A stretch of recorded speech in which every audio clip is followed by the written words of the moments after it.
Yo, what's up mga idol? Magandang araw po sa inyong lahat. Welcome back to my vlog. It's me again, Tapaserong Vlogger.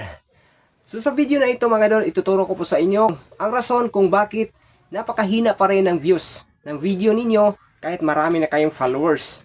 Mayroon kasing mga tao na hindi nila gustong umangat tayo at hindi nila gustong mag-viral ang ating mga video, kaya ginagawa nila is nire-report nila ang ating mga video. Kaya magtataka ka na lang kung bakit biglang huminto ang pagtakbo ng views sa inyong mga video.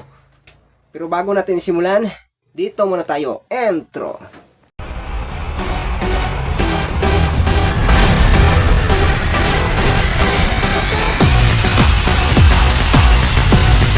So ngayon mga idol, ituturo ko na sa inyo kung ano ba talaga ang rason kung bakit napakahina pa rin ng views natin. So kung bago ka pa lang sa channel ko, huwag mo nang kalimutang mag-subscribe at click ang notification bell para palagi kang updated sa mga video na aking i-upload. Ano pang hinantay nyo? Let's go! So punta tayo sa Facebook. And then pindutin natin yung profile natin sa gilid, yung tatlong dot. Ayan. And then scroll down lang po natin.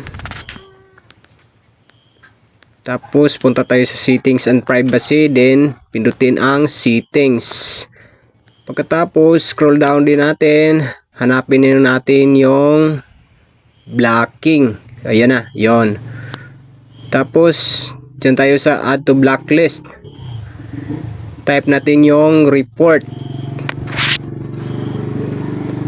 Ayan, makikita natin dyan mga idol. Yan o, sila yung nagre-report sa ating mga videos para hindi tayo mag-viral. Kadalasan po niyan is yung taga labas ng bansa, taga ibang bansa, ano. So kailangan po natin gawin dyan, iba-block po natin sila. Kasi sila po yung dahilan kung bakit hindi tayo mag-viral, hindi mag-viral ang ating mga video. Kailangan maubos yan lahat. So ito na, yan, naka-block na lahat yan.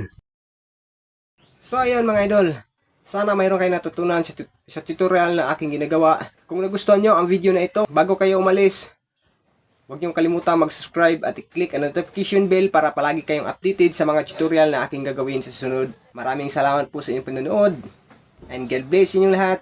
Thank you for watching. Bye bye!